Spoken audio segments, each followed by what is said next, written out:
Hallelujah. Hallelujah. So blessed be the name of the Lord. Glorify this beautiful Sunday morning. இந்த ஆசீர்வதிக்கப்பட்டதான இந்த ஞாயிற்றுக்கிழமையில உங்களை பார்ப்பதில் நான் சந்தோஷப்படுகிறேன். So respected pastor and all the elders and all my dear brothers and sisters, I greet all of you in the name of Lord and Savior Jesus Christ in this bright morning. அன்பு போதகரையும் வந்திருக்கிற எல்லா விசுவாசத்திலையும் ஆண்டவராகிய இயேசு கிறிஸ்து நாமத்தினாலே உங்களை யாவரையும் நாங்கள் வாழ்த்தி நான் வரவேற்கிறேன். So how many of you happy today? எத்தனை பேர் சந்தோஷமா இருக்கிறீங்க இன்னைக்கு? Hallelujah. Hallelujah. Surely God is going to speak to you.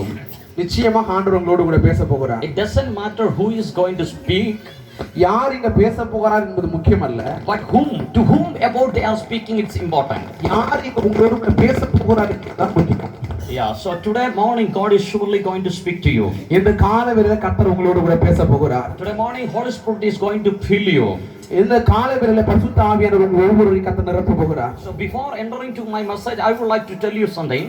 நான் என்னுடைய பிரசங்க பகுதிக்கு போகிறதுக்கு முன்பாக ஒரு சில விஷயங்களை உங்களோடு கூட நான் பகிர்ந்து கொள்கிறேன். You can receive the message in two ways. நீங்கள் உண்மையாகவே இரண்டு விதங்களிலே கர்த்தருடைய வார்த்தையை நீங்கள் ஏற்றுக்கொள்ள வேண்டும். First of all, the message which you can hear it as a human word. முதலாவதாக நீங்க கேட்கிற வசனம் என்பது மனிதனுடைய வார்த்தை என்பதை அறிந்து கொள்ள வேண்டும். And human words sometimes make you cry, sometimes make you laugh, or sometimes make you think. சில நேரங்களில் மனிதனுடைய வார்த்தைகள் அதுல குறை இருக்கும், சில குற்றங்கள் இருக்கும், சில விதமான தவறுகள் இருக்கலாம். Human word can never ever bring a transformation into your life. மனிதனுடைய வார்த்தைகள் எந்த சூழ்நிலையிலும் நம்முடைய வாழ்க்கையில் எந்த விதமான ஒரு மாற்றத்தையும் உண்டாக்காது. Human words cannot deliver you out of your problem. மனிதனுடைய வார்த்தைகள் எந்த நிலையிலும் எந்த சூழ்நிலையிலும் உங்களை எந்த விதமான கட்டுகள் இருந்து உங்களை விடுதலையாக்க முடியாது. So if you listen the word of God like a human voice, it may someday make you to cry, someday make you to think, someday make you to laugh. ஒருவேளை நீங்க கேட்கிற அந்த வார்த்தை நீங்க கவனிக்கிறது மனிதனுடைய வார்த்தையா இருக்குமானால் ஒருவேளை நீங்க சிந்திக்கலாம், நீங்க சிரிக்கலாம், ஒருவேளை நீங்க அழலாம், ஒரு விதமான சம்பவம் வாழ்க்கையில உண்டாகலாம். And secondly, you can take the word of God in another way. இரண்டாவது காரியமாக கர்த்தருடைய வார்த்தை நீங்கள் மற்ற விதங்களில் நீங்கள் கேட்கும் பொழுது, so I would like to tell you how it is. When Apostle Paul he went to Thessalonica, அந்த அப்போஸ்தலனாகிய பவுல் தெசலோனியாவுக்கு போகும்பொழுது, and he preached the gospel over there in Thessalonica. தெசலோனியா மக்கள் மத்தியிலே தேவனுடைய சுவிசேஷத்தை அவர் அறிவித்தார். And they listened the word of God like God's own word. அவர்கள் தெசலோனியாவில் இருக்கிறதான தேவ பிள்ளைகள் கர்த்தருடைய வசனத்தை கேட்கும்போது தேவனுடைய வார்த்தை என்று சொல்லி விசுவாசித்து கேட்டார்கள். Yeah, actually Paul is the preacher.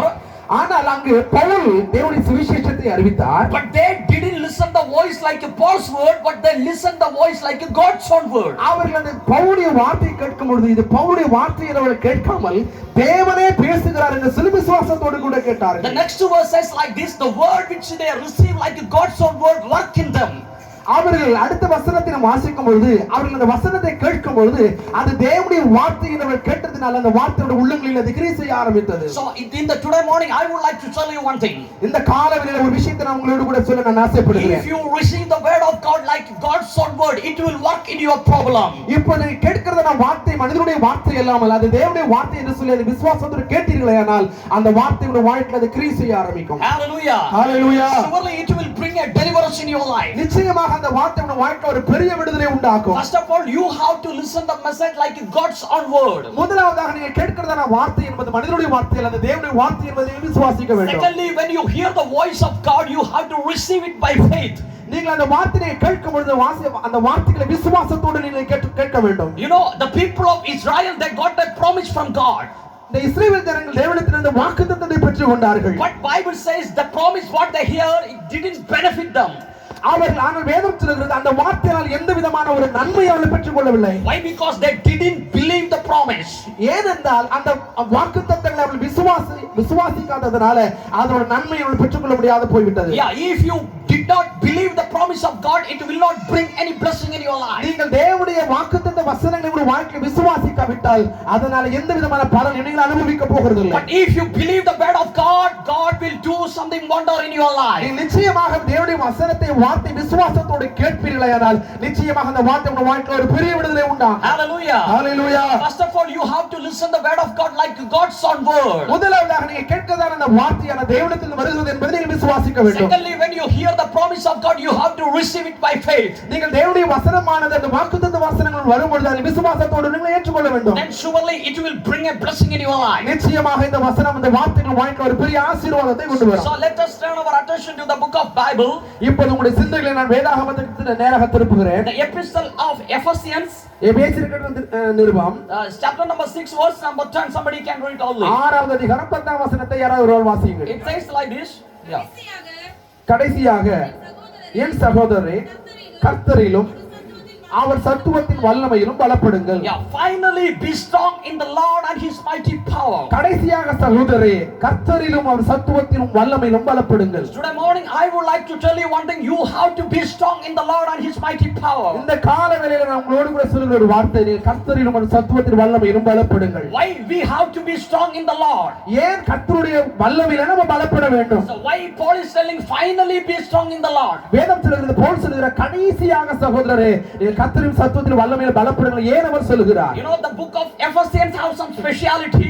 The book of எபேசியருக்கு நிருபம் என்பது ஒரு முக்கியத்துவம் வாய்ந்த ஒரு நிருபம். And if you study the first chapter we can understand that we were sealed by the Spirit of God. நீங்கள் முதல் அதிகாரத்தை நாம் வாசிக்கும் பொழுது எழுதப்பட்டிருக்கிறது, நாம் பரிசுத்த ஆவியினால் நாம் முத்திரிக்கப்பட்டிருக்கிறோம். And you know in the same chapter Paul is telling you how to understand the exceeding power God has put in your heart. நீங்கள் நிச்சயமாகவே அறிந்து கொள்ள வேண்டும், கர்த்தருடைய வல்லமையான ஆவியானவர் உங்களுக்குள்ளே வாசம் பண்ணுகிறார் என்பதை நீங்கள் அறிந்து கொள்ள வேண்டும். Yeah, the Holy Spirit is dwelling inside you and me.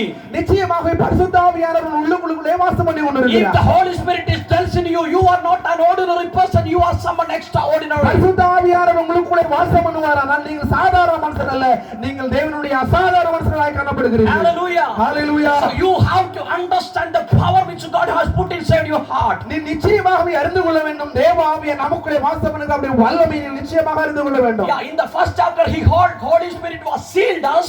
முதல் அதிகாரத்தை பார்க்கிறோம், பரிசுத்த ஆவியினால் நாம் முத்திரிக்கப்பட்டிருக்கிறோம். Again he is telling you have to understand the power God has put inside you. நீ மீண்டும் வாசிக்கும்போது பரிசுத்த ஆவி உங்களுக்குள்ளே வல்லமையாக ஊற்றப்பட்டிருக்கிறார் என்பதை அறிந்து கொள்ள வேண்டும். In second chapter he is telling we were dead in sin.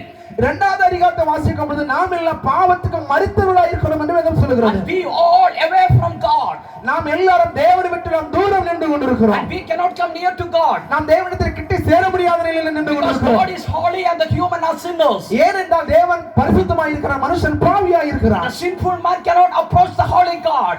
பாவமுள்ள மனுஷன் எந்த நிலையிலும் தேவனோடு கூட நெருங்கி வர முடியாது. But God so loved the world that he sent his only begotten son to this world. ஆனால் பிதாவாகிய தேவன் மனிதனை நேசித்ததனால தன் சொந்த குமாரனை இந்த உலகத்துக்கு அனுப்பினார். And the second chapter says like this, through the Holy Spirit for the Gentiles and the Jews we got the access towards the Father.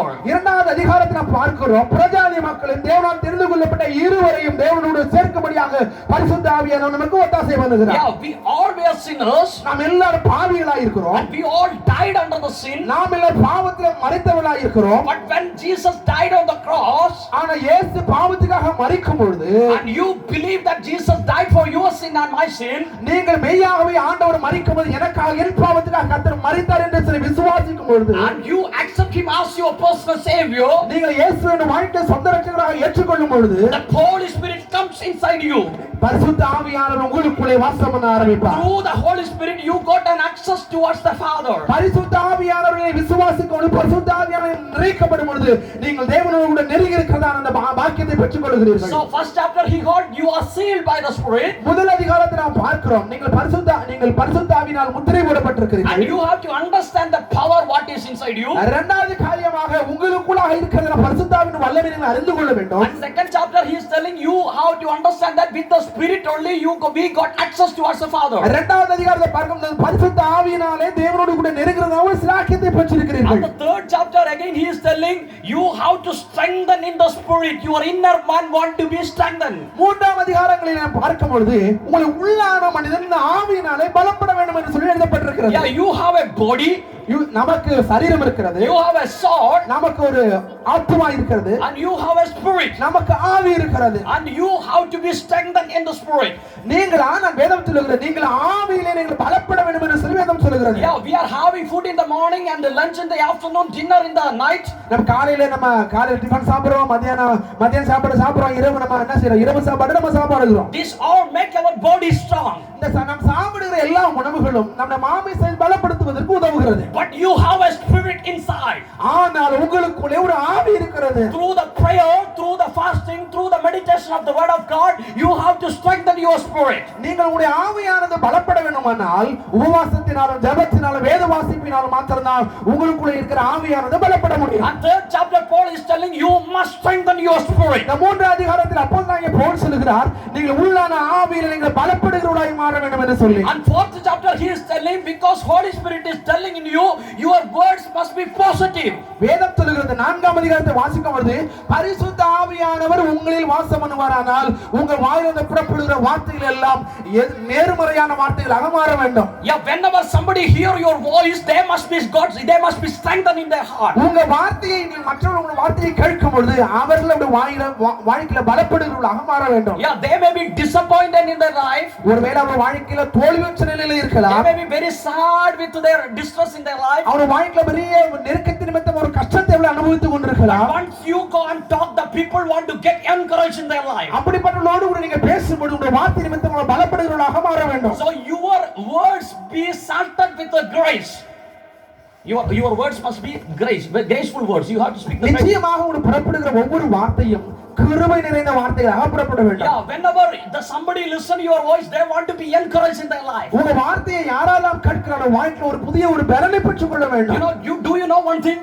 நிச்சயம் ஒரு வார்த்தையை நீங்க அறிந்திருக்கிறீர்களா? The life and the death is there in your tongue. வேதம் சொல்கிறது ஜீவனும் மரணம் உங்கள் நாவின் அதிகாரத்தில் இருக்கிறது. The people those who are sitting over here all have the authority. இங்க உட்கார்ந்து இருக்கிற உங்க ஒவ்வொருவருக்கும் ஒரு விதமான அதிகாரத்தை கர்த்தர் கொடுத்திருக்கிறார். Whenever you see a diseased sick person, you command that people will get healed. நீங்க ஒரு வியாதிப்பட்ட மனிதரை பார்த்து நீங்க ஜெபிக்கும் பொழுது நிச்சயமா உங்களுக்கு விடுதலை உண்டாகும். You are not an ordinary person, you are something extraordinary in the name of Jesus. சாதாரண மனிதர்கள் அல்ல, நீங்க தேவனுக்கு ஒரு அசாதாரண மனிதராக தேவன் உங்களை தெரிந்து கொண்டிருக்கிறார். Because the Holy Spirit is telling inside you. காரணம் பரிசுத்த ஆவியானவர் உங்களில் வாசம் பண்ணுகிறதுனால நீங்க சாதாரணமானவர்கள் அல்ல, நீங்க அசாதாரணமானவர்கள். Hallelujah. Hallelujah. Hallelujah. Hallelujah. So you don't meow like a pussy cat, but you have to roar like a lion. நீங்கள் ஒரு நாளும் நீங்க அடங்கி இருக்கக்கூடாது, நீங்க சிங்கத்தை போல நிறுவன எழும்புகிறவர்களாக நீங்க மாற வேண்டும். Because the lion of Judah is telling inside you. காரணம் யூதாவின் ராஜசிங்கம் உங்களுக்குள்ளாக வாசம் பண்ணி கொண்டிருக்கிறார். You have to understand that there is power in your words. நிச்சயமாகவே அறிந்து கொள்ள வேண்டும் உங்களுக்குள்ளாக ஒரு விதமான ஆவியானவர் வாசம் பண்ணி கொண்டிருக்கிறார் என்று அறிந்து கொள்ள வேண்டும். So always don't tell, "Ayo, I did not have anything. I don't have anything. I have problem. I have back pain." Don't tell like that. ஒரு நாள் சொல்லுடா, "ஐயோ, என்னால முடியல. எனக்கு இப்படிப்பட்ட பிரச்சனை, அப்படிப்பட்ட பிரச்சனை, எனக்கு சரீரத்துல பலவீனம்" என்று சொல்லி ஒரு நாள் வாயினாலே அறிக்கையிட கூடாது. If you speak like that, it will happen. நீங்க அப்படி எப்ப பார்த்தாலும் நீங்கள் தோய்ந்து போய் பலவீனமா இருக்கிற வியாதி இருக்கிற ஒண்ணுமே சொல்லிட்டு இருக்கும்போது அது அப்படியே உங்க வாழ்க்கையில் சம்பவித்துக் கொண்டே இருக்கும். Even though you have a back pain, tell, "I am strong in the name of Jesus." ஒருவேளை நீங்கள் பலவீனத்தின் மத்தியில இருந்தாலும் கூட நீங்க சொல்லுங்க, எனக்கு பலவீனம் இல்ல, நான் பலவானா இருக்கிறேன்னு At the very next moment you will get healed in the name of Jesus. விசுவாசத்தோட வாழ்க்கையை அறிக்கையிடும் பொழுது கர்த்தர் உங்களை பலப்படுத்துவார். You may not have money in your pocket. உங்களுக்கு ஒருவேளை உங்க பாக்கெட்ல பணம் இல்லாம இருக்கலாம். I don't tell, "Ayo, I don't have anything. I don't have anything." நீங்க ஒருபோதும் சொல்லாதீங்க, என்கிட்ட பணம் இல்ல, என்கிட்ட காசு இல்லன்னு நீங்க ஒரு நாள் சொல்லாதீங்க. But you have to tell. நிச்சயமாக நீங்க சொல்ல வேண்டும், "My God can supply all my needs according to his riches by the glory of Christ Jesus." கர்த்தருடைய சகல தேவைகளையும் கர்த்தர் எனக்கு நிவர்த்தி செய்வார் என்கிறதால விசுவாசமுள்ள அறிக்கை நீங்கள் எடுக்கிறவர்களாக மாற வேண்டும். My God has everything in his hand. காரணம் எல்லாமே அவருடைய கரங்களிலே இருக்கிறது. I am holding his hand, that's why he will provide everything according to his time. நான் அவருடைய கரத்தை பற்றி பிடிப்பேன், நான் என்னுடைய எல்லா விதமான தேவைகளையும் அவர் சந்திக்கிறவராய் இருக்கிறார். So always think positive and speak positive. நான் யோசிக்கிறவைகள் பேசுகிறவை எல்லாம் நேர்மறையானவையா இருக்க வேண்டும். Because life and death is there in your tongue. காரணம் ஜீவனும் மரணமும் உன்னுடைய ஆவியுடைய அதிகாரத்தில் இருக்கிறது. So today morning I would like to ask you, இந்த காலையில் உங்களுக்கு ஒரு காரியத்தை நான் கேட்க விரும்புகிறேன். what you want? You want life or you want death? உங்களுக்கு ஜீவன் வேண்டுமா மரணம் வேண்டுமா? What do you want?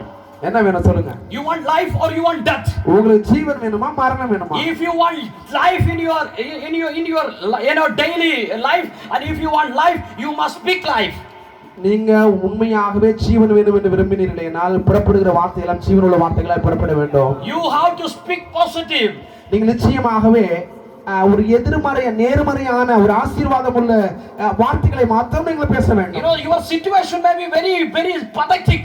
உங்களுடைய சூழ்நிலை ஒருவேளை ரொம்ப கஷ்டமான ஒரு பதட்டமான நிலையா இருக்கலாம். And you may not have anything in your house. உங்க வாழ்க்கையில உங்க குடும்பங்களில ஒண்ணுமே இல்லாம ஒருவேளை நீங்க இருக்கலாம். But you have to speak looking into the situation. நீங்கள் நிச்சயமாகவே உங்கள் சூழ்நிலையை பார்த்து நீங்கள் பேச வேண்டும். I have a God who can change all the situation. என்னோடு கூட ஒரு தெய்வம் இருக்கிறார், அவருடைய சூழ்நிலையை மாற்றுகிற வல்லமையில் அவர் என்னோடு கூட இருக்கிறார் என்று சொல்லி விசுவாசத்தோடு கூட நம்ம பேச வேண்டும். Hallelujah. Hallelujah. Surely you will see the changes in your life. நிச்சயமாக உங்க வாழ்க்கையில ஒரு பெரிய மாற்றத்தை நீங்கள் காண்பீர்கள். You may be a failure in your studies. உங்க வாழ்க்கை ஒருவேளை உங்க படிப்பில நீங்க fail ஆயிருக்கலாம். You study hours and hours but you cannot understand many things. நீங்க பல மணி நேரம் ஒரு புத்தகத்தை படிக்கிற ஒண்ணுமே உங்களுக்கு புரியாம கூட இருந்திருக்கலாம். But you don't tell, I cannot understand, I don't have knowledge. ஒரு நாள் சொல்லாதீங்க எனக்கு ஒண்ணும் புரியலையே எனக்கு அறிவில்லைன்னு சொல்லி ஒரு நாள் நீங்க சொல்லாதீங்க. But you have to tell like this. நிச்சயமாக நீங்க இப்படி சொல்ல வேண்டும். The God of all the wisdom is dwelling inside me. I will be a success. என்னுடைய எல்லா ஞானத்துடைய ஊற்றாய் இருக்கிற தெய்வம் என்னோடு கூட இருக்கிறார். அவரால் எல்லாம் என் வாழ்க்கையை செய்ய முடியுங்கிற விசுவாசமுள்ள வார்த்தை உங்களிடத்தில் அறிக்கை வேண்டும். Hallelujah. Hallelujah. Surely the God will fill you with wisdom. நிச்சயமாக கர்த்தர் தெய்வீக ஞானத்தினால் உங்களை நிரப்புவார். So in the 4th chapter Paul is telling, because the Holy Spirit is telling, you have to speak life. வேதம் சொல்லுகிற 4ஆம் அதிகாரத்துல பார்க்கிறோம் நமக்குள்ள பரிசுத்த ஆவியானவர் இருக்கிறதுனால நம்மிடந்து புறப்படும் வார்த்தைகள் எல்லாம் ஜீவனுள்ள வார்த்தைகளாக புறப்பட வேண்டும். Do not grieve the Holy Spirit. ஒரு நாள் பரிசுத்த ஆவியை துக்கப்படுத்த கூடாது. Because whenever you speak the negative words, whenever you speak the death, the Holy Spirit is grieving inside. இங்க எப்பொழுது நீங்க விசுவாசம் இல்லாத சோர்ந்து போன வார்த்தை நீங்க அறிக்கையிடும் பொழுது உங்களுக்குள்ள இருக்கிற பரிசுத்த ஆவியானவர் துக்கப்படுகிறார். Because the Holy Spirit has not the power, but you must allow him to do. ஏனென்றால் உங்களுக்குள்ள இருக்கிற பரிசுத்த ஆவியான சகல வல்லமை சகல அதிகாரம் உடையவராய் இருக்கிறபடினால நீங்களும் அப்படிப்பட்ட வல்லமை உள்ளவராய் இருக்கிறீர்கள். When we study the book of Genesis, நீங்கள் நம்ம ஆதியாகம புத்தகத்தை வாசிக்கும் பொழுது the first chapter itself says like this. நம்ம முதலாவது அதிகாரத்தில் நாம் இப்படி பார்க்கிறோம். The darkness was upon the earth.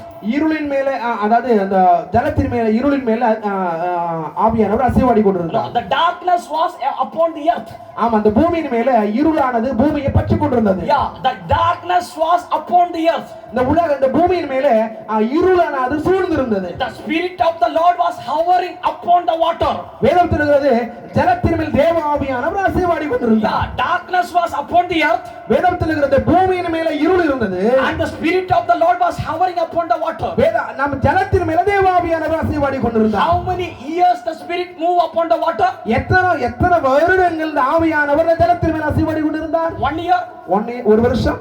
Or 2 years. 2 வருஷம். 10 years. 10 வருஷம். 100 years. 100 வருஷம். 1000 years. 1000 வருடம். How many years? எத்தனை வருடம் ஜலத்தின் மேல் தேவ ஆவியானவர் உலாவி கொண்டிருந்தார்? We didn't know how many years the spirit moved. எத்தனை வருடம் ஆவியானவர் உலாவி கொண்டதா நம்மாட்டி கணக்கிட முடியாது. But nothing happened. ஆனா ஒன்றுமே சம்பவிக்கவே இல்லை. Why? காரணம் என்ன? Nothing happened. ஒண்ணுமே ஜலத்தின் மேல் ஆவியானவர் அசைவாடி கொண்டிருக்க ஒண்ணுமே சம்பவிக்கல. காரணம் why nothing happened? எதற்காக ஒன்றும் சம்பவிக்கவில்லை? Something happened only when there is a voice, let there be light. ஒரு சம்பவம் நடந்தது. எப்பொழுது கர்த்தருடைய வார்த்தை வாயிலிருந்து வார்த்தை புறப்பட்டதோ அப்போதாக என்ன பண்ணது? வெளிச்சம் உண்டாக கடவுது என்ற வெளிச்சம் உண்டாயிட்டு. Hallelujah. Hallelujah. Spirit of the Lord is moving upon your situation. ஒருவேளை நம்முடைய சூழ்நிலைகள் மேலே பரிசுத்த ஆவியானவர் உலாவிக் கொண்டிருக்கலாம். But why changes are not happening? ஏன் எந்த விதமான மாற்றமும் சம்பவிக்காம இருக்கிறது? Because you are not speaking with faith. காரணம் நீங்கள் உங்கள் வாயிலிருந்து புறப்படுகிற வார்த்தை விசுவாசமுள்ள வார்த்தை புறப்படாதது. Spirit of the Lord was hovering upon the water, nothing happened. அங்கே பல நாட்களாக பல விடங்களாக ஜலத்தின் மேல் ஆவியானவர் உலாவிக் கொண்டது ஒன்றும் சம்பவிக்கவில்லை. Only the things happened when the sound came, let there be light. எப்பொழுது வாயிலிருந்து வார்த்தையான விசுவாசத்தோடு கூட புறப்பட்டதோ வெளிச்சம் உண்டாக கடவுது என்று சொன்னார். வெளிச்சம் உண்டாயிற்று. And the same way if you speak the life, surely it will happen in your life. அதுபோலவே உங்கள் வாழ்க்கையிலே வார்த்தை விசுவாசமுள்ள வார்த்தையை நீங்கள் அறிக்கையிடும் பொழுது அது அப்படியே உங்கள் வாழ்க்கையிலே சம்பவிக்கும். Hallelujah. Hallelujah. Hallelujah. Hallelujah. Today onwards you must speak life. என்று முதற்கொண்டு நீங்க பேசுற எல்லா வார்த்தையும் ஜீவனுள்ள வார்த்தைகள் உங்க வாயிலிருந்து புறப்பட வேண்டும். If you speak, it will happen. நீங்க என்ன பேசுகிறீர்களோ அதுவே உங்க வாழ்க்கையில சம்பவிக்கும். Because you are someone special in front of God. காரணம் நீங்கள் தேவனுக்கு முன்பாக மூலமாக ஒரு விசேஷமானவராய் Yeah, இருக்கிறீர்கள். because the Christ, the hope of glory is dwelling inside you. காரணம் உங்களுக்குள்ளாகவே பரிசுத்த ஆவியானவர் உங்களுக்குள்ளே வாசம் பண்ணி கொண்டிருக்கிறார். Because the Holy Spirit is dwelling inside you. காரணம் பரிசுத்த ஆவியானவர் உங்களோடு கூட வாசம் பண்ணி கொண்டிருக்கிறார். You know, this Holy Spirit can make all the impossible things to possible. உங்கள் வாழ்க்கையில பரிசுத்த ஆவியானவர் வாழ்க்கையில எல்லா சாத்தியமில்ல எல்லா காரியமும் உங்கள் வாழ்க்கையில அசாத்தியமானதை சாத்தியமில்லாததை சாத்தியமாக மாற்ற முடியும். So what is impossible now in your life? உங்க வாழ்க்கையில் எது சாத்தியமில்லாமல் இருக்கிறது? So look into this impossible thing. உங்க வாழ்க்கையில் சாத்தியமில்லாத காரியங்களை பார்த்து Yeah, and speak faith. It is going to happen in the name of Jesus. நான் விசுவாசத்தோடு உடைய வாழ்க்கையில் சாத்தியமில்லாததை குறித்து நான் பேசுகிறேன். அது அப்படியே விசுவாசத்தோடு ஆக கடவுது என்று Then சொல்லி you will see wonders and miracles. நிச்சயமாக நீங்கள் விசுவாசத்தோடு வாழ்க்கையில் வார்த்தையை அறிக்கையிடும் பொழுது உடைய வாழ்க்கையில் அது அப்படியே சம்பவிக்கும். Yeah, first chapter he told we are sealed by the Spirit. முதல் அதிகாரத்தை பார்க்கிறோம், நாம் பரிசுத்த ஆவியினால் முத்திரை போடப்பட்டிருக்கிறோம். Second chapter he told through the Spirit we got access to the Father. இரண்டாவது அதிகாரத்தை பார்க்கிறோம், பரிசுத்த ஆவியின் மூலமாக தேவனோடு கூட நெருங்குகிற ஒரு பாக்கியத்தை பெற்றிருக்கிறோம். And third chapter he told we have body, soul and spirit, but you must be strengthened in the Spirit. நமக்கு ஆவி ஆத்மா சரீரம் இருந்தால் நம்முடைய ஆவியானது நாளுக்கு நாள் பலப்பட வேண்டும் என்று சொல்லி நாம் பார்க்கிறோம். And fourth chapter he told you must speak life because Holy Spirit inside you. Do not grieve the Spirit. நான்காம் அதிகாரத்தை பார்க்கிறோம், பேசுகிற வார்த்தையிலும் ஜீவனுள்ள வார்த்தையில இருக்கிற காரணம் நமக்குள்ள பரிசுத்த ஆவியானவர் இருக்கிறபடியால நாம் வாழ்ந்து புறப்படுகிற வார்த்தையிலும் ஜீவனுள்ள வார்த்தைகளா இருக்க வேண்டும். And fifth chapter he is telling fill in the Spirit. வேதத்தில் ஐந்தாவது அதிகாரத்தை பார்க்கும்போது நாம் பரிசுத்த ஆவியினால் நிரம்பப்பட வேண்டும் என்று சொல்லுகிறது. And you know 1 to 5 chapter he continuously spoke about the Spirit. நீங்கள் தொடர்ந்து 5 அதிகாரங்களை வாசிக்கும் பொழுது ஆவியானவரை குறித்து தொடர்ந்து சொல்லுகிறது. And now he is going to complete his letter.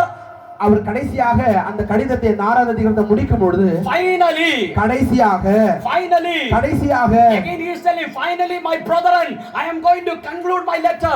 1 to 5 chapters I repeated with the Holy Spirit. Again I want to tell you one thing, you must be strengthened in the Spirit. சகோதரரே, நான் கடைசியாக இந்த chapter நான் முடிக்க போறேன். 6வது அதிகாரத்தை வந்துட்டேன். கடந்த 5 அதிகாரங்களில் பரிசுத்த ஆவியை குறித்து நான் எழுதி இருக்கிறேன். இப்பொழுது மீண்டுமாக அந்த பரிசுத்த ஆவியை பெற்றுக்கொள்ள வேண்டும் என்று சொல்லி மீண்டுமாக உங்களுக்கு ஞாபகப்படுத்துகிறேன் என்று சொல்லி அவர் கடைசியாக சகோதரரே கர்த்தரில் அவருடைய சத்தியத்தில் வல்லமையில் பலப்படுங்கள் என்று சொல்லி இருக்கிறார். Hallelujah. Hallelujah. Today I would like to tell you one thing. இன்னைக்கு ஒரு காரியத்தை நான் உங்களுக்கு சொல்ல ஆசைப்படுகிறேன். You must be strengthened in the Spirit. நீங்கள் நிச்சயமாக மெய்யாகவே தேவனுடைய வல்லமையில் நீங்கள் பலப்பட வேண்டும். Apollos was there in Corinth. Apollo Corinth சபையில் இருந்தார். And Paul, he walked all the villages. அப்போஸ்தலனாகிய பவுல் எல்லா கிராமங்களிலும் சென்று கர்த்தருடைய ஊழியத்தை செய்து வந்தார். And he reached into the Ephesus. அவர் அப்போஸ்தலனாகிய பவுல் எபேசுவை வந்து சேர்ந்தார். And he saw some youngsters over there, almost 12 youngsters. அங்க எபேசு சபையில் பார்க்கும் பொழுது ஒரு 12 வாலிபர்களை அவர் காண்கிறார். And do you know what is the first question Paul asked to that youngsters? அந்த வாலிபர்களிடத்தில் அப்போஸ்தலனாகிய பவுல் கேட்ட முதல் வார்த்தை என்னன்னு உங்களுக்கு தெரியுமா? You know, if we see some youngsters or if we see someone new, what we will ask? ஒருவேளை நல்ல வாலிபர்களை பார்க்கும்போது ஒரு புதிய மனிதரை பார்க்கும்போது நீங்க என்ன அவங்க கிட்ட நீங்க கேட்பீங்க? First question we ask, what is your name? முதல்ல நம்ம கேட்போம் உங்க பேர் என்ன நம்ம கேட்போம். Secondly we ask from where you came. ரெண்டாவது கேட்போம் நீங்க எங்க இருந்து வரீங்கன்னு கேட்போம். And thirdly we ask which church you are, அடுத்து நம்ம கேட்போம் நீங்க எந்த சபையை சார்ந்தவர்னு கேட்போம். And fourthly we ask who is the pastor. அடுத்து நம்ம கேட்போம் உங்க பாஸ்டர் யாரை நம்ம கேட்போம். How is the service? These are the things we ask. உங்க சபையில ஆராதனை எப்படி இருக்குன்னு சொல்லி நம்ம விசாரிப்போம். But what Paul asked, do you know? ஆனா இந்த பவுல் என்ன அந்த வாலிபர்களை கண்டு கேட்டாருன்னு உங்களுக்கு தெரியுமா? The very first time he is watching the people. முதலாவது முறையாக அந்த வாலிபர்களை காணும் பொழுது and he asked a question. முதல் கேள்வி அவரிடத்தில் கேட்கிறார். Did you receive the Holy Spirit if you believe Jesus? நீங்கள் பரிசுத்த ஆவியை பெற்றிருக்கீங்களா? நீங்கள் விசுவாசித்தால் பரிசுத்த ஆவியை பெற்றுக்கொள்வீர்கள். Why he asked that question? ஏன் அவர் அந்த கேள்வியை இடத்தில் கேட்டார்? Because Paul understood one thing. ஆனா அப்போஸ்தலனாகிய பவுல் ஒரு காரியத்தை அறிந்து கொண்டிருந்தார். Holy Spirit is very very important in their life. காரணம் பரிசுத்த ஆவியானவர் மிக மிக முக்கியம் என்பது வாழ்க்கையில் முக்கியம் என்பதை பவுல் அறிந்திருந்தார். Looking into the youngsters, Paul understood one thing. அந்த வாலிபர்களை பார்க்கும்போது ஒரு விஷயத்தை அவர் அறிந்து கொண்டார். They are singing very nicely. அவங்க நல்லா பாடுறாங்க. They are playing keyboard very nicely. அவங்க நல்லா கீபோர்ட் நல்லா வாசிக்கிறாங்க. And they are doing all the activities in the church very actively. அவங்க சபையில இருக்கிற எல்லா காரியமும் உற்சாகத்தோடு கூட செய்கிறார்கள். If they receive the Spirit, they will be more useful for the kingdom of God. அவர்கள் பரிசுத்த ஆவியின் அபிஷேகத்தை பெற்றுக்கொள்வார்களானால் கர்த்தருடைய கர்த்தருடைய நாமத்துக்கு அவர்கள் மகிமையாய் எழும்புகிறவர்களாய் மாறுவார்கள். Hallelujah. Hallelujah. You know, if you have the power of the Holy Spirit, you can do wonders for the kingdom of God. பரிசுத்த ஆவியானவர் உங்களிடத்தில் வாசம் பண்ணுவாரானால் நீங்கள் அற்புதங்களையும் அதிசயங்களையும் செய்கிறவர்களாய் மாறுவீர்கள். You know, without the Holy Spirit, you can be an ordinary singer. நீங்கள் பரிசுத்த ஆவியின் அபிஷேகம் இல்லாமல் பாடினால் ஒரு சாதாரண ஒரு பாடகராக தான் நீங்க இருப்பீங்க. With the spirit of the Holy Spirit, with the help of the Holy Spirit, you can be an extraordinary singer. நீங்கள் பரிசுத்த ஆவியால் நிரப்பப்பட்டுள்ள பரிசுத்த ஆவியின் ஒத்தாசையோடு கூட பாடும்போது நீங்கள் மகிமையில்வாய் எழும்பி பிரகாசிப்பீர்கள். You know, with the Holy Spirit, if you sing, the people will get healed. நீங்கள் பரிசுத்த ஆவியினால் நிரம்பி கர்த்தரை ஆராதிக்கும் பொழுது அநேகர் விடுதலை பெற்றுக் கொள்வார்கள். You know, the demon will flee away. பிசாசு அவங்களை விட்டு ஓடி போகும். The miracle will happen. அற்புதங்கள் நடைபெறும். You know, the wonders will happen. அதிசயங்களை நீங்கள் காண்பீர்கள். So, would you like to be an ordinary or would you like to be an extraordinary? நீங்கள் சாதாரணமானவர்களாக இருக்க விரும்புகிறீங்களா அசாதாரணமானவர்களாக இருக்க விரும்புகிறீர்களா? Hallelujah. Hallelujah. So what do you want today? என்ன நீங்க விரும்புகிறீர்கள்? Do you want an extraordinary life or an ordinary life? நீங்கள் சாதாரணமான பிள்ளைகளா இருக்க விரும்புகிறீங்களா? நீங்க தேவனுக்கு எழுப்பி அசாதாரணமாக இருக்க வேண்டும் என்று விரும்புகிறீர்களா? You know, we can live ordinary and we can die. நாம சாதாரணமானவர்களே வாழ்வோம்னா நம்ம மரித்து விடுவோம். And we can live extraordinary and we can die. நாம் You know, we can live extraordinary and die. நம்ம எக்ஸ்ட்ரா அதாவது அசாத்தியமானவர்களே வாழ்ந்தாலும் நம்ம மரித்து விடுவோம். You know, how you have to live, extraordinary or ordinary? நீங்க ஆர்டினரி சாதாரணமான வாழ விரும்புறீங்களா அசாத்தியமான வாழ விரும்புறீங்களா? You know, if you do live an extraordinary life, people will remember you after your death. நீங்க அசாத்தியமானவர்களே நீங்க வாழ்வீர்களே ஆனால் நீங்க செத்து போன பிறகு எல்லாரும் உங்களை குறித்து என்ன பண்ணுவாங்க யோசனை நினைச்சிட்டே இருப்பாங்க. ஆஹா அந்த மனிதர் இப்படி வாழ்ந்தார் என்று சொல்லி நீங்க அசாத்தியமான வாழ்வது உங்களை எப்போது நீங்க மரித்தாலும் உங்களை நினைந்து கொண்டிருப்பார்கள். You know, yesterday we came here, we heard about the pastor's father. நான் ஈவினிங் நாங்க வந்து நாங்க ஜெபத்துல இருக்கும்போது பாஸ்டருடைய தகப்பனை குறித்து நாங்க கேள்விப்பட்டோம். You know, still yesterday we experienced the presence of God and we all were crying over there.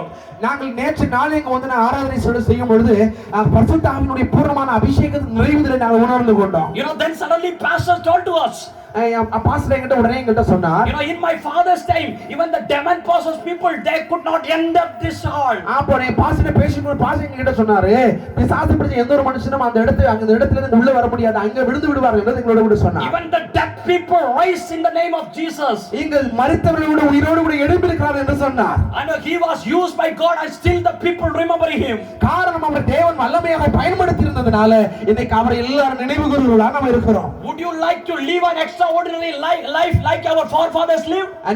நீங்க அசாத்தியமாக நம்முடைய தகப்பன் வாழ்ந்தது போல வாழ வேண்டும் என்று சொல்லி விரும்புகிறீர்களா? Hallelujah. Hallelujah. Hallelujah. Or you want a normal life? அல்லது சாதாரண ஒரு வாழ்க்கை வாழணும் நீங்க விரும்புறீங்களா? You know, if you want an extraordinary life, you must be filled with the Holy Ghost. நீங்க அசாத்தியமான வாழ்க்கை வாழ வேண்டும் என்று சொல்லி விரும்பினால் நீங்க மெய்யாகவே பரிசுத்த ஆவியினுடைய அபிஷேகத்தின் வல்லமையை பெற்றுக்கொள்ள வேண்டும். You know, this youngster told to Paul, we didn't hear about the Holy Spirit. அந்த வாலிபர்கள் பவுலை பார்த்து சொன்னார்கள் நாங்கள் பரிசுத்த ஆவியை குறித்து நாங்கள் கேள்விப்பட்டதே இல்லை என்று சொன்னார்கள். You know, Paul called them and Paul prayed for them and Paul laid hand in their heart. உடனே பவுல் அவர்களை அழைத்து அவளுக்காக ஜெபம் பண்ணி தன் கரத்தை அவருடைய தலையில் சிரசில் மேல வைத்தார். And the Holy Spirit came upon that youngsters and they started to speak in tongues and they started to prophesy. அவர்கள் மேல கைகள் வைத்து ஜெபிக்கும்போது பரிசுத்த ஆவியின் மேல் வந்தார். அவர் ஆவியிலே நிரம்பினார்கள் அந்நிய பாஷை பேசினார்கள். கர்த்தருடைய வல்லமை அவர்களிடம் வெளிப்பட ஆரம்பித்தது. You know, there was an evil force over there. The Artham is the spirit broken over there. அங்கே ஒரு பயங்கரமான ஒரு டெவில் அதாவது ஒரு அசுத்தாவினுடைய கிரியை இருந்தது. ஜெபிக்க ஆரம்பிக்கும் பொழுது அந்த அசுத்தாவின் வல்லமை எல்லாம் அழிக்கப்பட்டது. You know, the Bible says like this, the gospel spread all over and the many people got saved and entered into the church. வேதம் சொல்லுகிறது அந்த நாட்டில் சுவிசேஷம் அதிகமாக இந்த இடத்தில் பரம்பினது. அநேகர் இயேசுவை ஏற்றுக்கொள்கிறவர்களாக காணப்பட்டார்கள். If gospel want to spread in our village, we must be strengthened in the spirit. உங்களுடைய கிராமங்களிலே சுவிசேஷம் பரப்பப்பட வேண்டுமானால் நீங்க எல்லாம் பரிசுத்த ஆவியின் வல்லமையில பலப்படுகிறவர்களாய் மாற வேண்டும். If the revival want to come in our place, we must be strengthened in the spirit. நீங்க உங்க கிராமங்களிலே உங்களுடைய பகுதியை எழுப்புதல் உண்டாக வேண்டுமானால் நீங்கள் மெய்யாகவே இந்த பரிசுத்த ஆவியின் வல்லமையில நீங்கள் பலப்படுகிறவர்களாய் மாற வேண்டும். Why it is important to be filled in the spirit, I would like to tell you and I would conclude and pray for you. எதற்காக பரிசுத்த ஆவியின் அபிஷேகத்தை நீங்க பெற்றுக்கொள்ள வேண்டும் என்பது முக்கியத்துவத்தை உங்களுக்கு சில காரியங்களை நான் சொல்ல போகிறேன். And after that I would like to conclude. அதுக்கு பிறகு இந்த காரியத்தை நான் உங்களுக்கு இந்த மெசேஜை நான் முடிக்க போறேன்.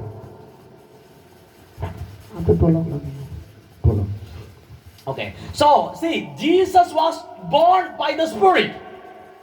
Jesus was born by the Holy Spirit. ஆமா பரிசுத்த ஆண்டவராகிய இயேசு கிறிஸ்து பரிசுத்த ஆவியினாலே நிரப்பப்பட்டிருந்தார். Yeah, the angel of God appeared in front of the Mary.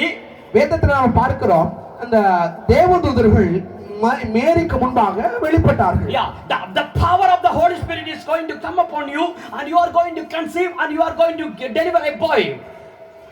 The Holy Spirit told to Mary. அந்த மேரி கிட்ட, அதாவது மேரி மகதலேனா கிட்ட பரிசுத்த ஆவியான ஒரு தேவதூதர் வெளிப்பட்டு பரிசுத்த ஆவி மேல வரும், நீங்க என்ன பண்ண ஒரு குழந்தை பெறப்போறீர்கள் என்று சொல்லி பரிசுத்த ஆவியார் சொன்னார். Yeah, Jesus Christ's birth in this world was because of the Holy Spirit. ஆண்டவராய் இயேசு கிறிஸ்து இந்த உலகத்துல பிறப்பதற்கு காரணம் பரிசுத்த ஆவியானவர். And how did you born again? How did you born again? எப்படி அவர் இந்த உலகத்துல மறுபடியும் பிறந்தார்? You know, how did you come born again? How did you born again? நீங்க எப்படி இந்த உலகத்துல பிறந்திருக்கீங்க? No, born again. மறுபடியும் எப்படி நீங்க பிறந்திருக்கிறீர்கள்? With the Holy Spirit only you born again. நீங்கள் பரிசுத்த ஆவியினாலே தான் நீங்க மறுபடியும் பிறந்திருக்கிறீர்கள். Because with the Holy Spirit only someone can accept Jesus as the personal savior. ஏனென்றால் பரிசுத்த ஆவியுடைய அபிஷேகத்தில் பரிசுத்த ஆவியானவர் உங்களிடத்தில் இருந்தால் மாத்திரம்தான் இயேசுவின் வாழ்க்கையில சொந்த ரட்சகராக ஏற்றுக்கொள்ள முடியும். When the Holy Spirit comes, then only we can accept Jesus as the personal savior. பரிசுத்த ஆவியின் உங்களிடத்தில் இருந்தால் மாத்திரம்தான் இயேசுவின் வாழ்க்கையில சொந்த ரட்சகராக ஏற்றுக்கொள்ள முடியும். So Jesus born in this earth by the Spirit. இந்த உலகத்தில் இயேசுவான பிறக்கும் பொழுது ஆவியினுடைய ஒத்தாசையினால் பிறந்தார். You born again in this world in the Spirit. நீங்கள் மறுபடியும் இந்த உலகத்தை பிறக்கும் பொழுது பரிசுத்த ஆவியின் ஒத்தாசையோடு கூட மறுபடியும் பிறந்தீர்கள். So now what is the difference I would like to tell you? இந்த இரண்டுக்குள்ள வித்தியாசம் என்ன என்பதை நான் உங்களுக்கு சொல்ல போகிறேன். You know, Bible says like this. Bible இப்படியாக சொல்லுகிறது. You know, when you study the Luke chapter 2 verse 40, it says like this.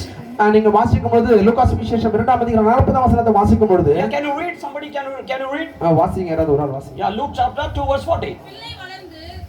பிள்ளை வளர்ந்து ஆவியிலே பலன் கொண்டு ஞானத்தினால் நிறைந்தது. Yeah, the child grown and filled in the wisdom and strengthened in the Spirit. வேதத்திலே பிள்ளை வளர்ந்து ஆவியில் பலன் கொண்டது. Yeah, he strengthened in the Spirit. அது ஆவியிலே பலன் கொண்டது. Yeah, Jesus was born in the Spirit. இயேசுவானவர் ஆவியிலே பிறந்தார். And you also born again in the Spirit. நாமும் கூட இந்த பரிசுத்த ஆவியினால் மறுபடியும் பிறந்திருக்கிறோம். Yeah, so Jesus was strengthened in the Spirit. இயேசுவானவர் பரிசுத்த ஆவியினால பலப்பட்டார். So did you strengthen in the Spirit? நீங்கள் பரிசுத்த ஆவியில பலப்பட்டிருக்கிறீங்களா? Or did you the same? அல்லது நீங்க சாதாரண மாதிரி இருக்கிறீங்களா? Did you the same? See, most of the time we were working for our body. நாம் பல நேரங்களிலே நம்முடைய சரீரத்துக்காக நம்ம சரீரத்தை வேலை செய்றோம். And we are forgetting about the Spirit. நாம் உள்ளுக்குள்ள இருக்கிறத ஆவியை நம்ம மறந்து விடுகிறோம். In childhood we used to go for playing cricket. நம்ம சின்ன பிள்ளைங்க நம்ம என்ன பண்ணுவோம்னா கிரிக்கெட் விளையாடுறதுக்காக நாங்க போவோம். Yeah, once we were in Kerala, we used to go for playing cricket. நாங்க கேரளால இருக்கும்போது நாங்க எல்லாரும் என்ன பண்ணுவோம், அது அடிக்கடி இந்த கிரிக்கெட் விளையாடுறதுக்காக நாங்க கடந்து போவோம். And one evening after the game, we are coming back to home. நாங்க சாயந்திரம் வேளையில நாங்க விளையாடி முடிச்சிட்டு திருப்பி நாங்க வீட்டுக்கு நாங்க கடந்து வந்தோம். Then suddenly we saw a parrot in a coconut tree. நாங்க திடீர்னு ஒரு தென்னை மரத்து மேல ஒரு பச்சை கிளியை நாங்க பார்த்தோம். And we understood that it is the nest of that parrot. It is the nest of that parrot. Parrot is living over there. Parrot is living there. Okay. அங்க நாங்க பார்த்தோம், அதோட கூட அந்த பச்சைக்கிளியுடைய கூடு அங்க இருந்தது நாம பார்த்தோம். Yeah, so my friend told to me, okay, brother, we will climb and we will get that parrot. என்னோட சகோதரர் சொன்னாங்க, நான் அந்த மரத்து மேல ஏறி அந்த கூடு அங்க கூட்டுல இருக்கிற அந்த பச்சைக்கிளி நம்ம பிடிச்சிரோம் அப்படினு சொல்லி சொன்னாங்க. So I told, okay, let's climb. சரி வாங்க நம்ம சரி ஏறுங்க சொல்லிட்டு அந்த பையன் நம்ம ஏற விட்ட மரத்து மேல. Yeah, one person started to climb. ஒரு தம்பி என்ன பண்ண ஏறுவதற்கு ட்ரை பண்ணாரு முதல்ல. And almost he reached the middle. அவங்க ஒரு பாதி பகுதியை அவர் அடைந்த உடனே, then suddenly I told, if there is two, one give to me. நான் சொன்னேன் அப்பா அதுல ரெண்டு இருந்தா எனக்கு ஒன்னு கூட நீ ஒன்னு எடுத்துக்க நான் சொன்னேன். Then he told, okay, I will give. அவர் சொன்னாரு சரி நான் நிச்சயமா ரெண்டு இருந்தா உனக்கு ஒன்னு எனக்கு ஒன்னு தரேன்னு சொல்லிட்டாரு. And he climbed and he looked, he put hand into the hole. அவர் மேல ஏறி போய் அந்த கூண்டுக்குள்ள கை விட்டாரு. And he told, there is not two, only one, I won't give. அவர் சொன்னாரு நான் உள்ள கை விட்டு பாக்கும்போது அங்க ரெண்டு இல்ல ஒண்ணே ஒன்னு தான், அதனால உனக்கு நான் தர மாட்டேன்னு சொல்லி சொன்னாரு. So I told, okay, it's okay, no problem, you take it. நான் சொன்னா பரவாயில்லை எனக்கு இல்ல, நான் பரவாயில்லை எடுத்துட்டு கீழ வா அப்படி நான் சொன்னேன். He brought the parrot and he came down. அவர் அந்த பச்சை கிளியை பிடிச்சிட்டு கீழ இறங்கி வந்தாரு. And we run towards the home with this parrot. நாங்க அந்த கிளியை எடுத்து வேகமா வீட்டை நோக்கி நான் ஓடணும். And we just put a sack in the ground and we placed the parrot and we gave some rice and milk. நாங்க கீழ அந்த கிளியை விட்டுட்டு ஒரு சாக்க போட்டு கிளியை போட்டு அதுல கொஞ்ச நேரத்துக்கு தேவையான உணவெல்லாம் நாங்க போட்டோம். And there is a basket and we put the basket upon that bed. அப்புறம் அந்த கிளி வச்சிட்டு மேல என்ன பண்ண ஒரு பக்கெட் வாளி எடுத்து மேல வச்சு நாங்க மூடிட்டோம். The next thing we have to make a nest. We have to make a house. அடுத்தது நாங்க அதுக்கு ஒரு சின்ன ஒரு கூண்டு ஒண்ணு நாங்க தயார் பண்ணோம். Yeah, so nearby there are bamboos. We are living near the forest. There is bamboo nearby. எங்களுடைய வீட்டுக்கு அருகாமையில் இருக்கிறதான கொள்ளைகளில் இது போல மூங்கில் மரம் நிறைய அங்க இருந்துச்சு. So we went into the forest and we cut all the bamboos. நாங்க அந்த அந்த தோப்புக்குள்ள போயிட்டு அங்க இருக்கிறதான அந்த மூங்கில் மரத்தை வெட்டி நாங்க And we made it as a, very clearly we made it as a sticks and we made a wonderful nest. நாங்க அழகா ஒரு கூடு ஒண்ணு அந்த கிளிக்காக நாங்க அழகா செஞ்சோம். It took almost 5 hours to complete the housework. கிட்டத்தட்ட 5 மணி நேரம் நாங்க எல்லாம் சேர்ந்து அந்த கூண்டை நாங்க கட்டணும். And in the middle we put a stick. அதோட மையப்பகுதியில ஒரு ஸ்டிக் ஒரு கம்பை வச்சு அதை நாங்க கட்டணும். Yeah, because the sparrow want to sit and sing sometimes. அந்த நடு மையத்துல கம்பு வச்சிருக்கணும். ஏன்னா ஒருவேளை அந்த கிளி ஏறி அந்த கம்புல உட்காந்துக்கும் அப்படிங்கிறதுக்காக அந்த கூட்டோட மையப்பகுதியில ஒரு கழி வச்சு நாங்க கட்டணும். Yeah, we put 2 bowls. One is for milk and one is for rice. அதுக்குள்ள ரெண்டு கிண்ணம் ஒரு டப்பா வச்சோம். ஒண்ணுல பாலும் ஒண்ணுல தண்ணியும். Yeah, the next thing we have to shift this parrot from under the bucket to this house. நாங்க அடுத்து என்ன செய்யணும்னா இந்த பக்கெட்டுக்குள்ள நாங்க மறைச்சு வச்சிருக்கோம் பாருங்க கிளியை அதை எடுத்து கொண்டு போய் அந்த கூண்டுக்குள்ள விடணும். We were very happy and we went and opened the bucket. நான் வேகமா ஓடி போய் உச்சகத்தோடு கூட அந்த கிளியை பிடிக்கணும் உள்ள போயிட்டு பக்கெட்டுக்குள்ள நாங்க கையை விட்டோம். Then we saw that full of ants. அதுக்குள்ள பார்த்தா ஃபுல்லா வந்து எறும்பு உள்ள இருந்துச்சு. அது முழுவதும் எறும்பு இருந்துச்சு. And when we looked we understood the parrot was already dead. நாங்க பார்க்கும் பொழுது ஏற்கனவே அந்த கிளி என்ன பண்ணிட்டு செத்து போய் இருந்தது. Why, what happened? என்ன நடந்தது? ஏன் செத்து போனுச்சு? Morning to evening we were busy with working the house. ஆமா நாங்க காலையில இருந்து மாலை வரையும் அதுக்கு கூண்டு கட்டுறதுல நாங்க பிஸியா இருந்தோம். And we forget the living things. நாங்க ஜீவனோடு கூட இருக்க கிளியை நாங்க மறந்துட்டு அந்த கிளிக்கு கூண்டு கட்டுறதை நாங்க பார்த்துட்டு இருந்தோம். At the same way we were busy with this body. At the same way we were busy with the body means we were அது போலவே நாம் என்ன செஞ்சிருக்கோம்? இப்போ நம்முடைய சரீரத்தை குறித்து தான் நாம எப்போதும் பிஸியா இருக்கோம். இத குறித்து பராமரிக்கணும், பாதுகாக்கணும். இத குறித்து தான் நம்ம எப்போதும் நம்ம வாழ்க்கையில பிஸியா இருக்கிறோம். Yeah, morning we eat 4 chapati. After we are thinking what we will have in the lunch. காலையில 4 சப்பாத்தி சாப்பிடுறோம். மத்தியானத்துக்கு என்ன சாப்பிடுறது நம்ம யோசிச்சிட்டு இருக்கோம். Yeah, after afternoon we will have a dinner, lunch with the chicken. Again we are thinking what we will have in the dinner. ஆமா மத்தியானமா நல்ல சிக்கன் நல்லா சமைச்சு பார்த்து உடனே நம்ம நைட் என்ன சாப்பிடலாம் நம்ம யோசிக்கிறோம். Yeah, so at the same way whenever we want to go out, we will put some kotikura powder and we do all the makeup and we are going. நாம அதே போலவே நம்ம வீட்டை விட்டு வெளியில எங்க போலாம் பார்த்தோம்னா பவுடர் கிரீம்ல வாங்கி நம்ம முடிஞ்ச தடவிட போறதுக்காக நாம அத குறித்து நம்ம யோசிச்சிட்டு இருக்கோம். Yeah, we were more concerned about this body. நாம அதிகமாக நம்முடைய சரீரத்தை குறித்து நம்ம கவலைப்படுகிறவர்களாய் இருக்கிறோம். Inside that there is a spirit is just like a Somalian kid. ஆனால் நமக்குள்ள இருக்கிற ஒரு ஆவியானது இந்த சோமாலி பிள்ளைகள் இருப்பான குழந்தைகள் உண்மை வளர்ச்சி இல்லாத பிள்ளைகள் மாதிரி நமக்குள்ள ஆவி இருக்கிறது. Our spirit is in ventilator. Have you ever seen a person in ventilator? நம்முடைய ஆவியானது எப்படி இருக்கு? அந்த வென்டிலேட்டர்ல வச்சிருப்பாங்க பார்த்தா சீரியஸ் கனெக்ஷன் உடனே கொண்டு வச்சிருப்பாங்க. மூக்குல மாட்டி விட்டு கொண்டு வென்டிலேட்டர் வச்சிருக்காங்க மாதிரி உள்ள இருக்கிற ஆவியானது இருக்கிறது. Yeah, the spirit is breathing. ஆமா நம்ம உள்ள இருக்கிற ஆவி என்ன பண்ணிட்டு இருக்கு? மூச்சு விட முடியே தேங்கி விட்டுட்டு இருக்கு உள்ள இருக்கிறத ஆவி. Why? What is the food of the spirit? நம்முடைய ஆவிக்கு தேவையான உணவு என்ன? The word of God, கர்த்தருடைய வசனம், the fasting, உபவாசம், prayer, ஜெபம். These are the things strengthen the spirit. இந்த காரியங்கள் எல்லாம் உள்ள இருக்கிற ஆவியை பலப்படுத்துவது. But we were busy with the worldly things, but that's why we forget about the spirit. ஆனால் நாம் உள்ள இருக்கிற ஆவியை நாம் அறிந்து கொள்ளாமல் வெளிய இருக்கிற வெளிப்புறமான வாழ்க்கைக்காக நாம் அதிகமாக நம்முடைய வாழ்க்கை பிஸியா இருக்கிறோம். Yeah, Jesus was born in the spirit. இயேசுவானவர் ஆவியினாலே பிறந்தார். Jesus was strengthened in the spirit. இயேசுவானவர் ஆவியினாலே பலப்படுத்தப்பட்டார். You were born again in the spirit. நாமும் கூட ஆவியினாலே மறுபடியும் பிறந்திருக்கிறோம். At the same way we must be strengthened in the spirit. ஆனால் அது போலவே நாம் மெய்யாகவே அந்த ஆவியினால ஒவ்வொரு நாளும் நம்ம பலப்பட வேண்டும். And Jesus went into the river Jordan in order to take baptism under John the Baptist. இயேசுவானவர் ஞானஸ்நானம் பெறுவதற்காக யோர்தானுடைய நதியில அவர் இறங்கும் பொழுது and once he came out of the water, Bible says he was full of the spirit. அவர் ஞானஸ்நானம் பெற்ற பிறகு அவர் கரையிற பொழுது வேதத்துல நாம் வாசிக்கிறோம் பரிசுத்த ஆவியானவர் அவர் மேல் வந்து இறங்கினார். Yeah, he was filled with the spirit. அவர் பரிசுத்த ஆவியினாலே நிரப்பப்பட்டிருந்தார். And the spirit led him into the wilderness. அந்த ஆவியானது அவரை வனாந்தரங்களில் அவரை வழி நடத்தினது. Yeah, you remove the wilderness, but we can tell the spirit led him. அவர் ஒருவேளை அந்த வனாந்தரத்தை விரும்பவில்லை என்றால் அவர்கிட்ட இருக்கிற ஆவியானது அவர்கிட்ட விலகி இருக்கும். Yeah, and so the spirit lead him. ஆமா அவர் வனாந்தரத்திலே கடந்து போகும் பொழுது அந்த ஆவியானது அவரை வழி நடத்தி கொண்டிருக்கும். Yeah, so now just to remove the wilderness and just tell Holy Spirit is leading me. ஒருவேளை அந்த வனாந்திரத்தை விட்டுட்டு நாம என்ன நினைச்சோம்னா பரிசுத்த ஆவியானவர் என்னை நடத்துறது என்று சொல்லி அவர் விசுவாசித்தார். Can you tell? See, forget about the wilderness. That is telling about Jesus. வனாந்திரத்தை நீங்க மறந்துருங்க. That is about Jesus. Okay. But in your life, can you tell Holy Spirit is leading me? இயேசு நீங்க மறந்துருங்க. இப்போ ஆவியானவர் உங்களை நடத்துகிறார் என்பதை நீங்கள் அறிந்திருக்கிறீர்களா? So can you tell that Holy Spirit is leading me? பரிசுத்த ஆவியானவர் என்னை நடத்துகிறார் என்று சொல்லி உங்களால சொல்ல முடியுமா? So have you ever seen an airport? நீங்க எப்பயாவது இந்த ஏர்போர்ட்டை நீங்க பார்த்திருக்கீங்களா? So have you sometimes if you did not get a chance to go directly, you might have seen in television. நீங்க ஒருவேளை நீங்க நேரடியா போய் பார்க்க முடியலனாலும் ஒருவேளை நீங்க என்ன செய்யலாம், டிவில நீங்க பார்த்திருக்கலாம். In this night time, the flight will land in this runway. இந்த ராத்திரி நேரத்துல இந்த ரன்வேல அந்த ஏரோப்ளேன் வந்து இறங்கும் பொழுது how it's land in the runway, do you know? உங்களுக்கு தெரியுமா எப்படி அந்த ரன்வேல அது வந்து இறங்குற உங்களுக்கு தெரியுமா? In the runway both side there are lights. அந்த ரன்வேல ரெண்டு பக்கமும் லைட் இருக்கும். And when the pilot he was in the up and he can see this light. அவர் அந்த பைலட் அந்த ஏரோப்ளேன் ஓடிட்டு இருக்கும்போது அவர் கீழ இருக்குறது ஆனா அந்த லைட் தான் பாப்பாரு. And through looking the light only he is landing the flight into the air runway. அந்த ராத்திரி வேளையில அவர் அந்த லைட்டோட வெளிச்சத்தை பார்த்து தான் அந்த ரன்வேல அந்த ஹெலிகாப்டர் அந்த aeroplane இறங்குவார். Yeah, both side of these lights are danger. அந்த ரெண்டு பக்கத்துல இருக்கிற அந்த வெளிச்சம் லைட் என்பது டேஞ்சரான ஒரு விஷயம். Yeah, if the train slip away from the light, it will collapse. அந்த ஏரோப்ளேன் ஒருவேளை அந்த ரன்வேல இறங்காம அந்த லைட்ல இறங்குனா அந்த ஏரோப்ளேன் சிதறிடும், டேமேஜ் ஆகும். At the same way in your life journey, Holy Spirit is the light. உங்க வாழ்க்கையில கூட பரிசுத்த ஆவியானவர் வெளிச்சமாய் இருக்கிறார். Yeah, if you walk according to the will of the Holy Spirit, you will never ever in danger.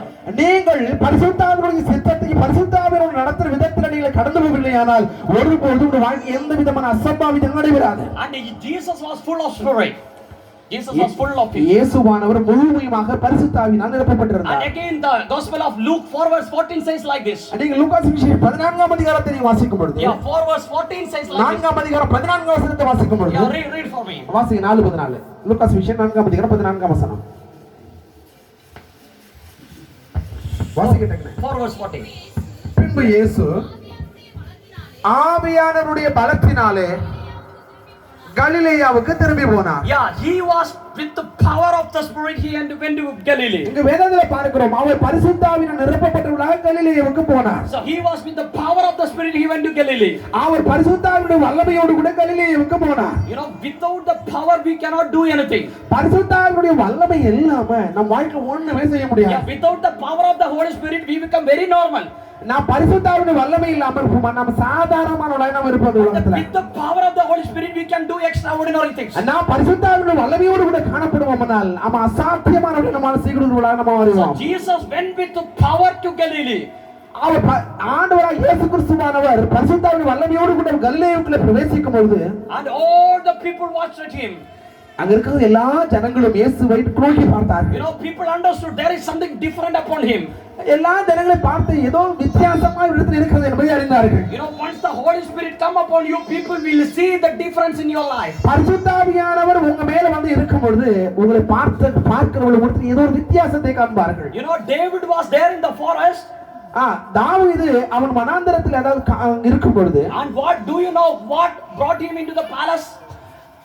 Do you know what made him to be in the palace? தாவீது வனாந்தரத்தில் இருந்தான். அவன் ஏது அவனை அரண்மனைக்குள்ள கொண்டு வந்தது உங்களுக்கு தெரியுமா? The spirit God has put upon him made the change in his life. அந்த ஆவியானவர் அவர் மேல் தேவனால் கொடுக்கப்பட்ட அந்த ஆவியின் தான் உங்க வாழ்க்கையில ஒரு மாற்றத்தை ஏற்படுத்தியிருந்தது. If you like to have a change in your life, you must be filled in the Spirit. நீங்கள் மெய்யாக ஒரு வாழ்க்கை ஒரு பெரிய மாற்றத்தை காண வேண்டும் என்று சொல்லி விரும்பினால் நீங்கள் உண்மையாகவே பரிசுத்த ஆவியின் வல்லமையினால் நிரப்பப்பட வேண்டும். Elisha was walking along with Elijah. வேதத்தில் எலியாவோடு கூட நடந்தார். And he asked to Elijah, I need the double portion from you. Elisha Elijah கிட்ட கேட்டாரு, உன்னுடைய வல்லமையில 2 மடங்கு எனக்கு வேண்டும் என்று சொல்லி கேட்டார். Do you know why this Elisha asked double portion? எதனால எலிசா எலியா கிட்ட உன்னுடைய 2 இரட்டத்திரையான வல்லமை வேண்டும் என்று கேட்டது உங்களுக்கு தெரியுமா? Because Elisha understood the situation he is going to face.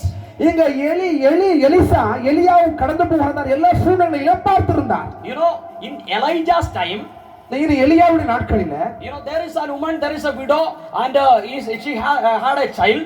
அங்க ஒரு விதவை இருந்தால், அவருக்கு ஒரு குழந்தை, ஒரு மகன் இருந்தான். And she had some flour along with her, and she's planning to make a bread, and she after eating she planned to die. அந்த விதவைக்கும் அந்த மகனுக்கும் கொஞ்சம் மாவு தான் இருந்தது. அதை ரெண்டு பேரும் அடை சுட்டு சாப்பிட்டு அவங்க சாகலாம்னு சொல்லிட்டு ஒரு பிளான் பண்ணி இருந்தாங்க. So you look into that family. நீங்க அந்த குடும்பத்தை நீங்க நிச்சயமா கவனிக்க வேண்டும். Mother and the child. மகனும் தாயும். Mother is telling, அம்மா சொல்றாங்க, you know, I cannot leave my son alone. If I die, you know, I will die along with my child. ஒருவேளை நான் என் மகன் இல்லாம என்னால வாழ முடியாது, ஒருவேளை நான் மரித்தாலும் என் மகனோடு கூட நான் மரிக்க வேண்டும் என்று சொல்லி விரும்பினார்கள். And I cannot leave him alone in this world. இந்த உலகத்துல அவன் இல்லாமல் இந்த உலகத்துல நானும் வாழ முடியாது என்று சொல்லுகிறார். If we die, if die, we die together. இப்ப நான் சாக வேண்டும் என்றால் நாம் இருவரும் சேர்ந்து சாக வேண்டும் என்று சொல்லி தீர்மானித்தார். Because the mother loved the child. காரணம் தாயானவள் தன் குழந்தையை அதிகமாக நேசித்தாள். Yeah, because 9 months, 9 days, 9 hours and 9 minutes she carried inside the womb. So she loved the child. காரணம் 9 மாதம் 9 வாரம் 9 நாட்கள் 9 மணி நேரம் அவர் தன் அந்த குழந்தையை தன் வயிற்றில் சுமந்திருந்தாள். So she is telling, if die, we die together. இப்போ ஒருவேளை நம்ம சாவோமானா ரெண்டு பேரும் சேர்ந்து செத்துருவோம் நம்ம. So in Elijah's time, love is there. எலியாவின் நாட்களில அன்பு அதிகமா அங்க இருந்துச்சு. But look into the Elisha's time. எலிசாவுடைய நாட்களில் நாம் பார்க்கும் பொழுது 2 mothers were standing in front of the king. ராஜா குமாரி 2 பெண்மணிகள் வந்து நின்றார்கள். Yeah, it was great famine in Samaria. There was a great famine. There is nothing. அங்க ஒரு பெரிய ஒரு சமாரியாவில் ஒரு பெரிய பஞ்சம் ஏற்பட்டிருந்தது. Yeah, nothing is there in Samaria. அங்க சமாரியாவில ஒண்ணுமே இல்லாமல் இருந்தது. So everybody was starving. அங்க இருக்க எல்லாரும் ஒரு கஷ்டத்தில் மத்தியில வாழ்ந்து கொண்டிருந்தார்கள். And 2 women they are standing in front of the king. ராஜாவுக்கு முன்னாடி 2 பெண்கள் வந்து நின்றார்கள். So listen their words. அவருடைய வார்த்தையை கவனித்தார்கள். You know, they are telling to the kings. அவங்க 2 பேரும் ராஜா கிட்ட சொன்னாங்க, you know, we have 2 children. எங்களுக்கு 2 குழந்தைகள் இருக்கிறார்கள். You know, she has one and I have one. எனக்கு ஒரு குழந்தை, அவளுக்கு ஒரு குழந்தை இருக்கிறது. You know, we discuss each other. நாங்க 2 பேரும் ஒருவருக்கு ஒருவர் நாங்க பேசிக் கொண்டிருந்தோம். Nothing is there to eat in the family. எங்க குடும்பத்துல சாப்பிடுறதுக்கு ஒண்ணுமே இல்ல. So she told to me, அவ என்கிட்ட சொன்னா, today we will boil your child. இன்னைக்கு உன் குழந்தையை நம்ம சமைச்சு சாப்பிடுவோம். Tomorrow you take your child. You know, we can take my child. நாளைக்கு என் குழந்தையை நம்ம சேர்ந்து சமைச்சு சாப்பிடுவோம். So what happened? You know, they boil one child and they eat. ஆனால் என்ன நடந்தது? முதல் ஒரு குழந்தை எடுத்து 2 பேரும் என்ன பண்ணாங்க? சமைச்சு சாப்பிட்டாங்க. So what you understood from this? இந்த காரியங்களில் இருந்து நீங்கள் என்னத்தை அறிந்து கொண்டிருக்கிறீர்கள்? You know, in order to stand my life, in order to, you know, stand, I am doing anything. இங்க நம்முடைய வாழ்க்கையில நம்ம வாழ்வதற்கு எதை வேண்டுமானாலும் செய்வதற்கு நம்ம ஆயத்தமா இருக்கிறோம். I want to live. It doesn't matter whether it's my child or my mother, my wife. I will kill or I will do whatever I want. நான் இந்த உலகத்துல வாழ்வதற்கு அது எதுவா என் மனுஷன், என் மனைவியாரோட என் பிள்ளையை எதை வேணா கொன்னாலும் நான் மாத்திர உலகத்துல வாழ வேண்டும் என்று சொல்லி நாம் விரும்புகிறோம். Yeah, because I want to live. காரணம் நான் வாழணும், நான் ஜீவிக்க வேண்டும் என்கிற மனநிலையுடையவளா இருக்கிறோம். Because there is no love at all. காரணம் அங்க அன்பே முழுமையும் சுத்தமாக இல்லவே இல்லை. So from the Elisha's time come to this 2021. இந்த காரியத்தை பார்க்கும்போது எலிசாவுடைய அந்த வருடத்திலிருந்து நம்ம 2021க்குள்ள வந்திருக்கிறோம். So is there love? ஏதாவது அன்பு இருக்கா? Is there real love? இங்க உண்மையான அன்பு இருக்கிறதா? Have you ever watched television news? நீங்க டிவில தொலைக்காட்சிகளை நீங்க செய்திகளை நீங்க பார்க்கும் பொழுது, have you ever read newspapers? நீங்கள் செய்தித்தாளை வாசிக்கும் பொழுது, what are the news we are reading? என்னென்னலாம் நீங்க செய்திகளை நீங்க வாசிக்கிறீர்களோ, you know, there is a woman in one place and she killed her child, 2 months child, and ran away with a boy. வேதத்துல அந்த செய்தித்தாள நம்ம பார்க்கிற ஒரு மனுஷி இருந்தால் 2 மாத குழந்தையை கொன்னுவிட்டு தான் விரும்புகிற இன்னொரு மனிதரோடு கூட ஓடி போய்விட்டாள். And another news, அடுத்த ஒரு செய்தி நம்ம பார்க்கிறோம். there is a woman in one place and she gave poison to the husband and killed her child and she ran away with another boy. இந்த வேதத்துல அங்க நம்ம அந்த செய்தி நம்ம பார்க்கிறோம். ஒரு பெண் இருந்தால் அவள் தன் கணவனையும் தன் பிள்ளையை விஷம் கொடுத்து கொன்னு விட்டுட்டு இன்னொரு ஆளோட ஓடி போய்விட்டாள். And there is a man and he pierced the wife and you know, took her car over the wife. அங்க இன்னொரு செய்தி நம்ம பார்க்கிறோம். ஒரு மனிதன் இருந்தான், அவன் தன் மனைவியை கத்தியால குத்தி கொன்னுட்டு அவன் மேல காரை விட்டு அடித்து கொண்டு விட்டு ஓடி போய் விட்டான். And another one news, there is a boy, the girl didn't love him, so he poured petrol and burned. அடுத்து இன்னொரு செய்தி நம்ம பார்க்கிறோம். ஒரு பெண் அவனை நேசிக்கவில்லை, அவனை லவ் பண்ணணும்னு சொல்லிட்டு பெட்ரோலை அவன் மேல ஊத்தி அவனை கொளுத்தி அவனை கொண்டு விட்டான். So what you understood? நீங்க இதுல என்னத்தை அறிந்து கொண்டிருக்கிறீங்க? You know, the present situation is very worst. இப்ப இருக்கிறதான காலகட்டம் மிகவும் மோசமான நிலையில வாழ்ந்து கொண்டிருக்கிறோம். You cannot stand with your power in this situation. இந்த சூழ்நிலையில நீங்கள் தேவனுடைய வல்லமையோடு கூட நிற்கிறவர்களாக மாற வேண்டும். You need the double portion from the Holy உங்களுக்கு Spirit. இரட்டத்தனையான தெய்வத்துடைய வல்லமை உங்களுக்கு இந்த நாட்களிலே தேவை. You cannot win by yourself. நீங்கள் உங்க மேல இருக்க நம்பிக்கையோடு கூட நீங்கள் இருக்க முடியாது. You can only win with the power of the Holy Spirit. நீங்கள் உங்க வாழ்க்கையில வெற்றி பெற வேண்டுமானால் உங்களுடைய பலத்தினால் அல்ல தேவனுடைய வல்லமையால் மட்டும்தான் உலகத்திலே ஜெயிக்க முடியும். Hallelujah. Hallelujah. What you want today? இன்னைக்கு உங்களுக்கு தேவையானது என்ன? So you must need the power of the Holy இந்த Spirit. நாட்களில் உங்களுக்கு தேவையானது பரிசுத்த ஆவியின் பூரணமான வல்லமை உங்களுக்கு தேவை. You know, you look into the temple of Dagon. You look into the temple of Dagon. தாகோனுடைய அந்த கோயிலை நீங்கள் பார்க்கும் பொழுது So there is a man laying over there, அங்க ஒரு மனிதர் அங்க நின்று கொண்டிருந்தார். and his name was Samson. அங்க அந்த மனிதனுடைய பெயர் Samson. And you know, he lost his eyes, அங்க அவனுடைய கண்கள் ரெண்டுமே பிடுங்கப்பட்டுச்சு. and he was chained over there. அங்க அவன் கட்டப்பட்டவனாக இருந்தான். And just like a monkey playing in the circus here, you know, the people were playing along with him. நாம பார்க்கும் பொழுது ஒரு குரங்கை பிடிச்சி சங்கிலியில கட்டி அதுக்கு வித்தை காமிப்பான். அது போல அங்க இருக்க மனிதர்கள் சிம்சோனை சங்கிலினால் கட்டி அவனை வித்தை காமித்து கொண்டிருந்தார்கள். And you know, in the last moment, அந்த கடைசி மணி நேரத்துல and he knelt down, அங்க முழங்கால் படியிட்டு and he looked into the heaven, அந்த கடைசி நேரத்தில் சிம்சோன் தன் முழங்கால் இப்படி தேவனை நோக்கி பார்த்து and he cried like this, ஆண்டவரை நோக்கி கதறி அழுதான். Lord, ஆண்டவரே, once again, மீண்டும் ஒரு முறை pour your spirit upon me. ஒரு வல்லமை ஒரு முறை என் மேல கொண்டு வாங்க ஆண்டவரே. Why he is telling he needs the spirit? எதற்காக அந்த வல்லமை வேண்டும் என்று சொல்லி அவர் கேட்டார். He understood one thing. அவர் ஒரு காரியத்தை அறிந்திருந்தார். With my power I cannot win this Dagon. என்னுடைய பலத்தினால் இந்த தாகோனை என்னால் மேற்கொள்ள முடியாது. With my power I cannot do anything. என்னுடைய வல்லமையினால் இது ஒரு காரியத்தில் வாழ்க்கை செய்ய முடியாது. With your power I can do.